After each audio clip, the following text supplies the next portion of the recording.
bowing my head to the supreme consciousness that united us today in the divine space of Sri Ramanarayana Temple to speak, listen, learn and express our Rama Bhakti.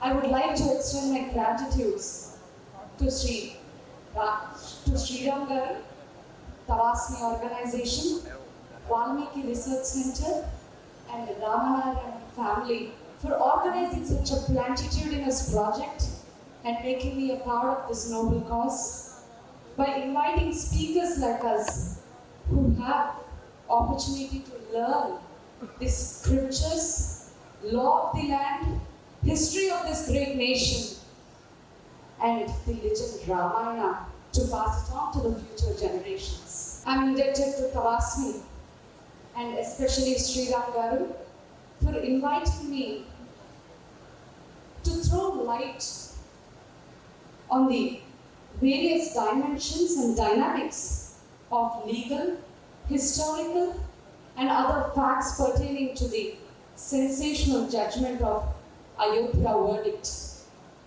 which was decided by the highest court of this country, the Honorable Supreme Court of India, by modifying the judgment and decree passed by the Honorable Allahabad High Court, by deciding whether the land of 2.77 acres belongs to Sri Rama himself or the Muslim community.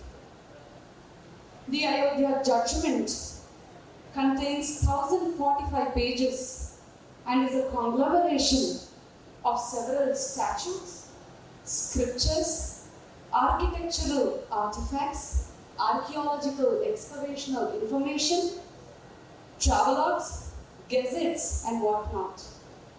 And all these evidences were meticulously considered, observed and noticed by the honorable courts of this country. The Hindus, since 500 years, have been agitating in various forms that there existed a temple which belonged to Lord Sri Rama, and the Muslim communities have been agitating that that particular 2.77 acres of land was constructed by Mir Baqi, the commander of Zahiruddin Muhammad Babur in 1528. The Allahabad High Court has clubbed the 4 suits in this particular matter, which were filed in the Honorable Allahabad High Court, which says that Gopal Singh Vishal had filed by claiming the right to worship the disputed site. And Nirmohi Akhara, a group which belongs to the sages and seers of this holy land, claiming the management and control of the disputed site. The Sunni Central Board of Waqf, which belongs to Uttar Pradesh, claiming ownership of the inner courtyard of the disputed site. And now comes the hero of the evening, Sri Ram Lalla Virajaman, the petitioner, Sri Rama, reincarnated himself as a minor and claimed the entire site as a divine juristic entity.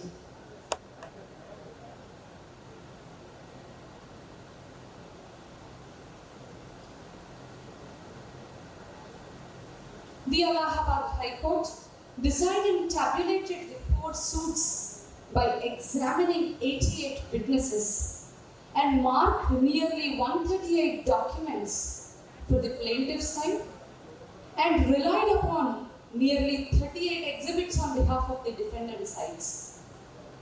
The concerned court of law relied upon religious texts, travelogues, gazettes, translation of inscriptions on the pillars, reports on the archaeological excavations, photographs prior to the demolition of the temple or probably the mosque, and artifacts at the disputed site. The depositions of the 88 witnesses ran nearly for about 11,000 pages. The sublime essence of this case deals whether there really existed a temple of Lord Sreeramudu at the disputed site, which was constructed by the great Indians, or whether a temple was demolished by Babur or at his behest, his commander Mir Baki, whether a mosque was constructed on the remains and by using the same material of the temple, by vandalizing the temple and then using the material of the temple to reconstruct the mosque, or whether they suit property according to the faith of Hindus, that the disputed site itself is the Janmasthan of the Lord Rama. In the appeal before the Honorable Supreme Court of India, as a first appellate court, the highest court of this country, the entire evidence on record was considered and held in categorical terms that the disputed structure is in fact the birthplace of Lord Rama himself, and there existed a temple which was demolished and destroyed and vandalized to a great extent, and a mosque was subsequently raised by utilizing the same material of the temple. The right of the deity Sri Ram Lalla Virajavan upheld by disallowing the contentions and claims of the Sunni Waqf Board. The Union of India was directed to allot a separate land as a compensation claimed by the Muslim community for construction of a new mosque. I would like to brief about certain evidences which were considered and contemplated by the Honorable Supreme Court of India in its Ayodhya verdict, which goes like this. The Archaeological Survey of India was ordered in 2003 to discharge the duties of excavating and unearthing. The ASI utilized the ground penetrating radar technology to find an anomaly, which means that in any case, there could be a man-made object or structure of historical significance inside the earth. Astonishingly, 90 trenches of 5 into 5 meters were found layer after layer, pillar after pillar, period after period. You can have a glimpse of the pillars which were found.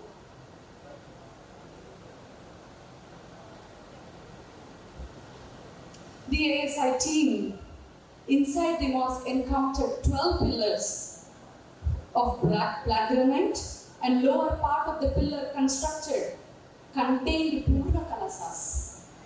There were enormous structures of Hindu gods and goddesses which were badly defaced and ransomed, according to the archaeologist K.K. Muhammad, who belonged to the ASI team. Terracotta idols were associated with a temple which were visible as they excavated the substratum. Idols of women drummers, animals, terracotta figurines were desecrated, which do not affiliate to Islamic architecture, as Islam prohibits engraving living human beings or any living beings for that matter. Moreover, the report submitted before the courts of law accommodated detailed analysis of 47 pillars, incorporating Makara Pranali in our language, the English language, crocodile, Purna Kalasas, Shikaras, elephants, which distinctly establish the Islamic iconoclasm. The Honorable Supreme Court of India, after contemplating the ASI reports, irresistibly concluded that the Babri Masjid was not constructed on a vacant land, and there existed a temple-like structure underlying the mosque. The apex court of this country considered this sufficient indication given by the ASI that the mosque had no foundations for itself, but it was raised on the existing walls which turned into debris due to human force or iconoclasm. You can view the defaced human godly structures, the Purna Kalasa in the top, the pillar bases, the trenches, the Devi Devata Vigrahas,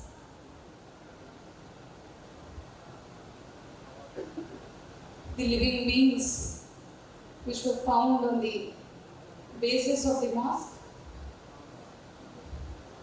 And coming to the crucial evidence, the Vishnu Hari Shila Falakam. The Vishnu Hari Shila Falakam, out of nowhere, while excavating the entire premises of the 2.77 acres, all of a sudden just came and appeared before the ASI team. It was not implanted, it was not planted evidence. And this Shila Falakam mentions that there existed a temple of Lord Vishnu who reincarnated in the form of a Rama, and who is the one who is a resident of this Ayodhya to take care of his devotees, and he is the king of this entire Rajya, and that was mentioned in this Vishnu Hari Shila Falakam. Moving forward with the literary sources which are encountered in the sensational Ayodhya judgment. In the year 1604, William Finch,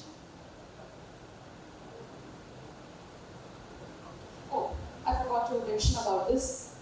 Although this is irrelevant to our paper, but this part 3 and fundamental rights of the Constitution describes and portrays and visualizes us with the Rama Rajyam, which is the basis and foundations of the Constitution of India. Coming to the literary sources, in the year 1604, William Finch, in his book Early Travels in India, Early Travels in Eastern India, accounted in his book that people visit the banks of Sarayu to take holy dips or plunge into the river of Sarayu, and priests at the Ramkot recorded the identities and names of the pilgrims who attended the temple. It is for us to notice that this book, William Finch, authored by William Finch, Early Travels of India, does not whisper about namaz. Another traveler by Joseph Typhon Heller, in his book Description, Historiquities, Geographic del India, mentions that there existed a Bedi in the Ramkot. Bedi means a cradle, and cradle is utilized for the person who is newborn. And to our knowledge, Joseph Typhon Heller has lived in India for almost 40 years, and especially in the province of Ayodhya for 7 to 8 years. And he never mentioned about Islamic constructions of mosques, or about any namaz, or about any particular incident that there already existed a mosque in that particular place. Another Islamic account, which was a direct giveaway, was of Aini Akbari. In the Aini Akbari, written by Abdul Fazl, it mentions about the Aud, which is Ayodhya, as a resident of Lord Sri Rama. And Lord Sri Rama was born in this particular place besides the banks of the Sarayu, and there existed a temple which belonged only and only to Lord Sri Rama himself. Robert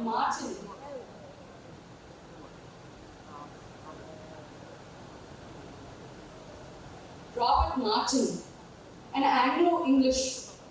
Anglo-Irish author and a civil servant at that time, mentioned in his histories, antiquities, topographies of eastern India, that Ram was worshipped in the region of Ayodhya and destruction of temples all over the Ayodhya and erection of mosques are rapidly increasing in Ayodhya. The extremely crucial evidence of Muslim accounts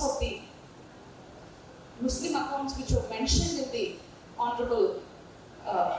in the Ayodhya verdict decided by the Honorable Supreme Court of India was by Muttavalli, or the superintendent of the mosque of the Babri Masjid. He filed a case in the Faizabad district court immediately after the 1857 revolt, which is Sepoy Mutiny, that 25 Nihant Sikhs have entered into the Babri Masjid and erected a symbol of Lord Sri Rama and have written on the pillars of the walls as Ram Ram and left the place by creating a chaotic chaos.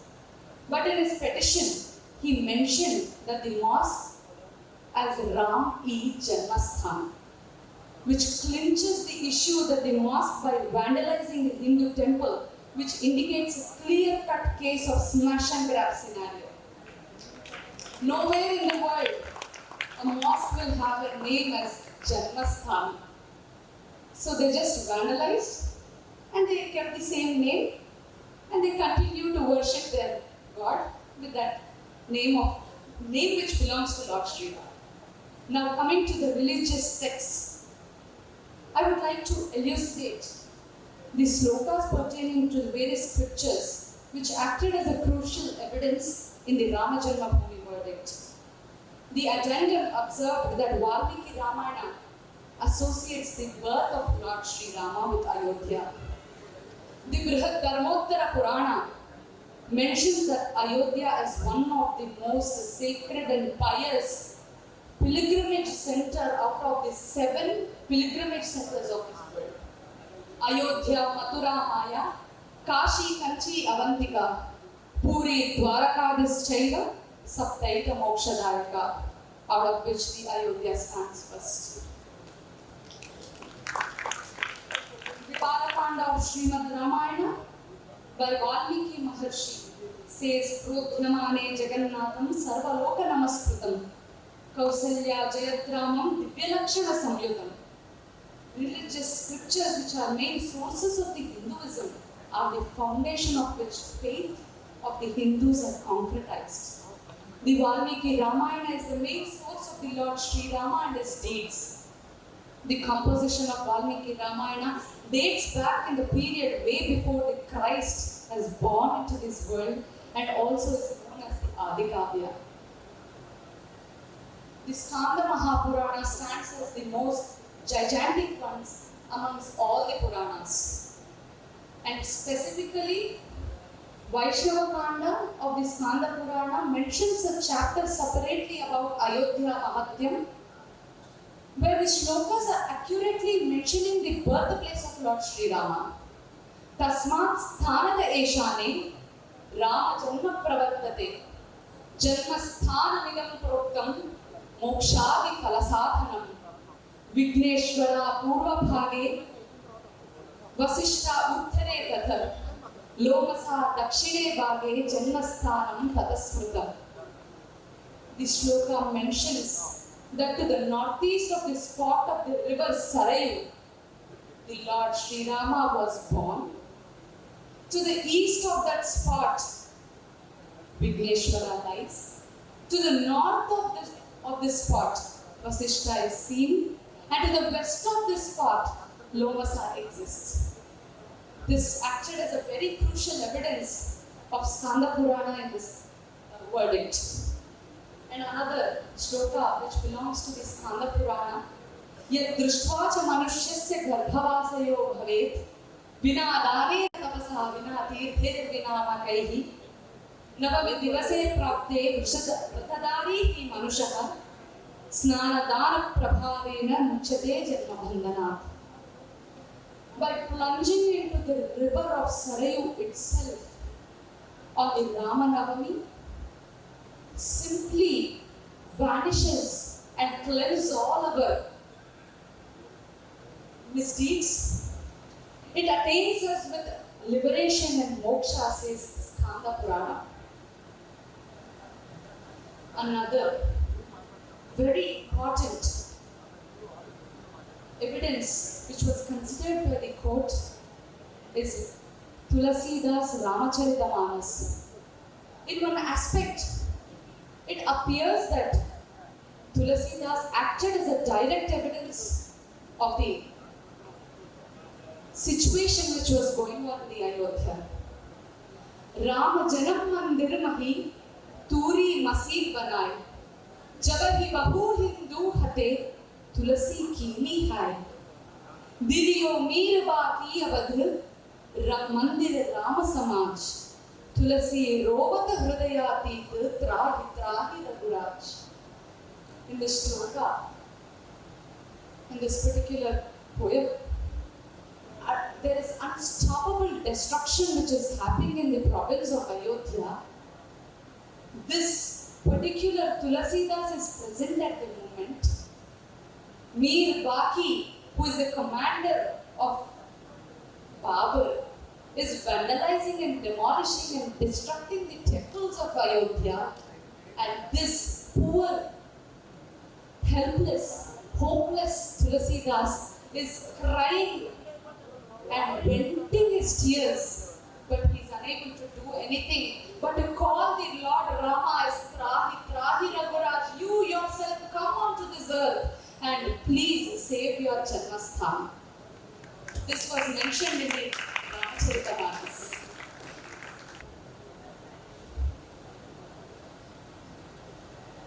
The fighting skills, the right and timely actions of the Ikshvakus, the solar dynasty is so evident that when the entire world is unable to resolve the mystery, the Maryada Purushottama, the Ayodhyapati, Sri Ram Lalla Virajaman manifested himself as a petitioner, as a minor, and fought his case in the courts of law in a sagacious and efficacious manner without utilizing his Brahmastra and Kodanda. He unleashed the pointed legal arrows to dispel the darkness and throw light of his existence, which is traceable from Treta Yuga till date. One side, we feel delighted, and the other side, it appears that we, as the citizens of this Veda Bhumi, have failed to preserve, conserve, and protect our temples, or the temple architecture, and the Archa Swarupas of our gods, which is a basic spiritual obligation of every person on this planet, which we are duty bound to do so. We have to question ourselves again and again and again. If this type of demolition can happen to the virtuous, victorious, and righteous Rama himself, who is an embodiment of virtues, whose names have entered into the annals of the history, whose name and deeds and actions have entered into each and every nerve of the Sanatani, then just imagine the stake and challenges it takes to invite and reignite towards our people in order to protect our holy books, scriptures, sculpture, temples and its architectures, science, philosophy, and in a nutshell, the entire civilization. Is it not a duty of every Indian citizen or every Sanatani to revere, respect, and rejoice and develop an impregnable faith on Lord Sri Rama? Of course, the Honorable Supreme Court of India pronounced a judgment in regard to the Ram Janmabhoomi. But it is our duty as citizens of this Punya Bhumi to preach, practice, and profess the greatness of the sages and seers of this holy land, the kings and emperors who have molded our life, lifestyle, ethics, and morality. 500 సంవత్సరాల పాటు పోరాటాలు చేసి సంవత్సరాలుగా న్యాయ పోరాటాలు చేసిన ఎందరో త్యాగధనులు తమ జీవితాలను అర్పించి, ఎందరో పుణ్యాత్ములు తమ ప్రాణాలను అర్పించి, ఎందరో మేధావులు తమ మేధస్సుని వినియోగించి రాముడు జన్మించినటువంటి 2 ఎకరాల 72 సెంట్ల కోసం ఎంతో యుద్ధాలను, ఎంతో ఆవేదన, ఎంతో రక్తాన్ని, ఎంతో మానసిక క్షోభని వెచ్చించి ఆ 2.77 ఎకరాల భూమిని సంపాదించుకున్నారు. అటువంటి ధర్మాత్ముడైనటువంటి రామచంద్రమూర్తి యొక్క జీవన విధానాన్ని తెలియజేసే మహాకావ్యమే వాల్మీకి విరచితమైనటువంటి శ్రీమద్ రామాయణం. శ్రీరామాయణం సకల వేదసారం, ఆ భగవంతుని దివ్యానుగ్రహ సారం, సత్య ధర్మ మధుర సుధాపూర్ణ కాంచన రసం, భక్తి జ్ఞాన వైరాగ్య తత్వ ముక్తులకి అదొక ఆధార కాసారం, భారతీయ పావన జీవన సంస్కృతికి అదొక మహాదర్పణంగా ఉంటూ యుగ యుగాల భారత జనుల హృదయ క్షేత్రాల్లో తరుగని నిధిగా నిలుస్తూ నర నరాల్లో కణ కణాల్లో ప్రతి జీవన చర్యలో ఆ రాముడు, ఆ రామతత్వం, ఆ రామాయణమే మనకి కనిపిస్తూ ఉంటుంది. మానవత్వపు శిఖరాధిరోహణం చేసినటువంటి ఆదర్శ మహోన్నత మానవ స్వరూపుడు, పుంసామోహనుడు, పరమాత్ముడు, మాయామానుష విగ్రహుడు మన శ్రీరాముడు. అటువంటి రఘుపతి నడిచినటువంటి ధర్మ పథంలో నడిచి త్రేతాయుగంలో శ్రీరామానుగ్రహానికి పాత్రులైన భక్తులు సుగ్రీవుడు, జటాయువు, హనుమంతుడు, శబరి, విభీషణాది ఇత్యాదులు ఆనాటి త్రేతాయుగం వారైతే నిధి చాలా సుఖమా, రాముని సన్నిధి సేవ సుఖమా అని త్యాగరాజుల వారు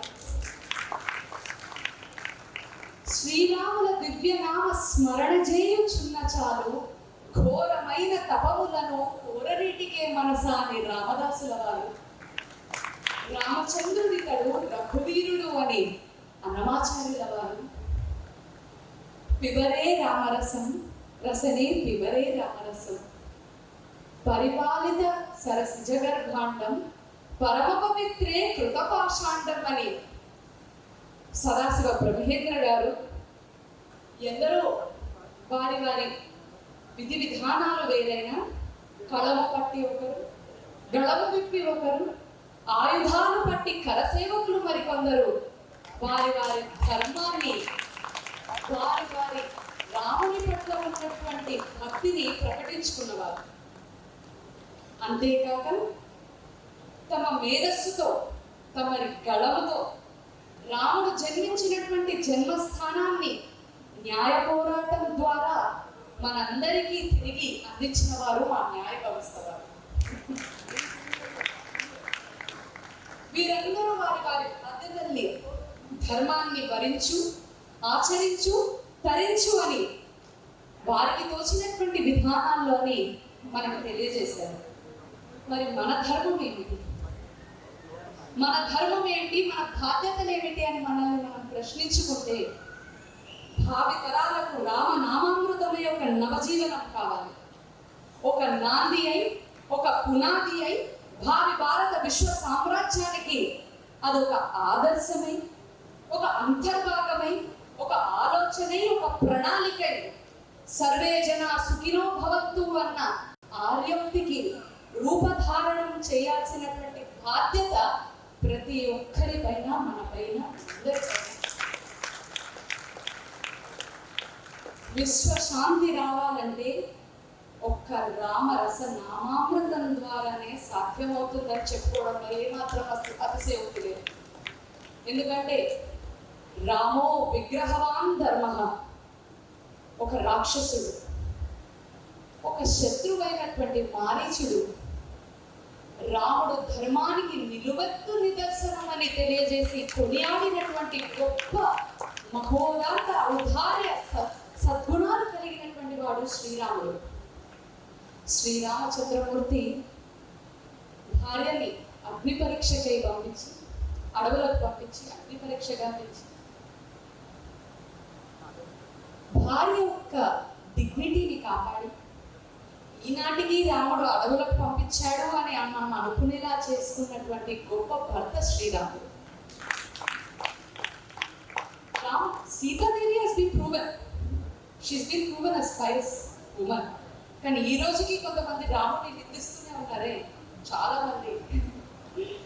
అటువంటి రామరాజ్యాన్ని పునఃస్థాపన చేయాలనేటటువంటి సదుద్దేశంతో వాల్మీకి రీసెర్చ్ సెంటర్లో తవాస్మి ఆర్గనైజేషన్ కానివ్వండి, లేదా నారాయణ కుటుంబ సభ్యులు కానివ్వండి, లేదా ఈ రామనారాయణ ప్రాంగణంలో టెంపుల్ ట్రస్టీస్ కానివ్వండి, పూరించినటువంటి ఈనాటి శ్రీరామాయణ శంఖారావం, ఈ శంఖారావ ధ్వనులు దశ దిశలా వ్యాప్తించి విశ్వవ్యాప్తమై రామరాజ్యాన్ని పునర్స్థాపన జరిగేటటువంటి విధానంలో ఈ సంకల్పం, ఈనాటి కార్యక్రమం, ఈ సదస్సు విజయవంతం అవుతుందని, రాబో తరాలకు ఇది ఒక నిలువెత్తు నిదర్శనంగా నిలుస్తుందని కోరుకుంటున్నాను.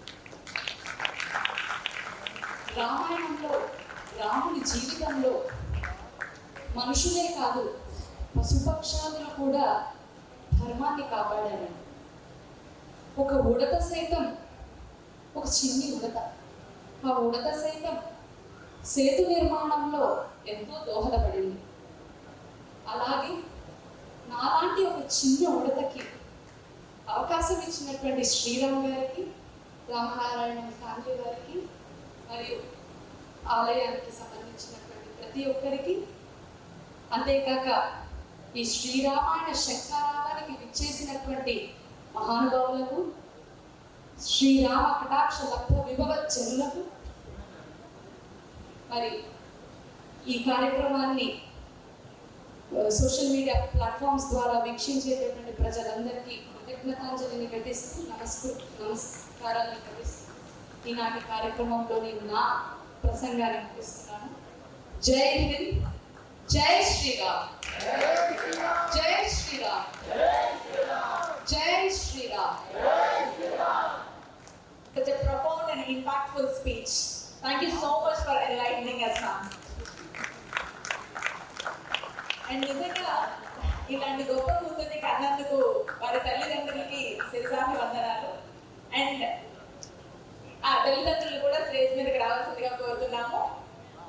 అండ్ ధర్మం పట్ల, దేశం పట్ల ఇంత రుచి కలిగేటట్టుగా పెంచిన వారికి మనస శిరస పాదాభివందనాలు చేసుకుంటున్నాం. జై శ్రీరామ్.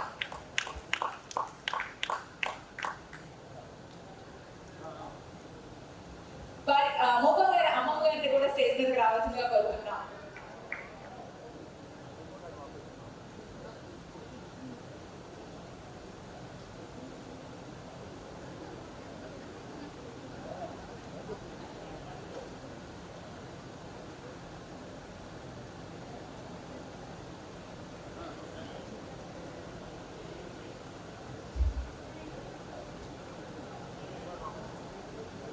మువ్వ గారిని సత్కరించవలసిందిగా నారాయణ కుటుంబ సభ్యులందరినీ వేడుకుంటున్నాం.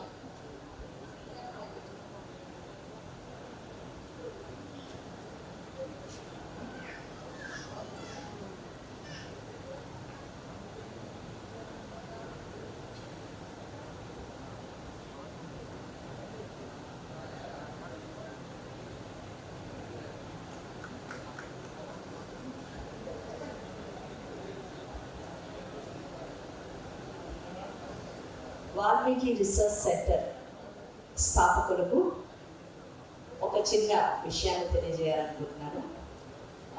మువ్వ 23 ఏళ్ల వయసు కలిగినటువంటి మువ్వ ఈ మధ్య కాలంలోనే న్యాయవాది వృత్తిని చేపట్టింది.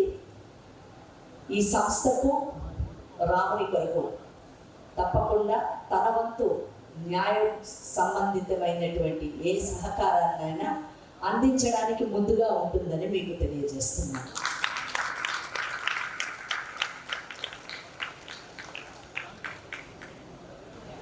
మన మువ్వ గారిని రీసెర్చ్ స్టూడెంట్ గా ఎన్రోల్ చేసుకుంటామని చెప్పేసి మన vice chancellor national Sanskrit university GSR Krishnamurthy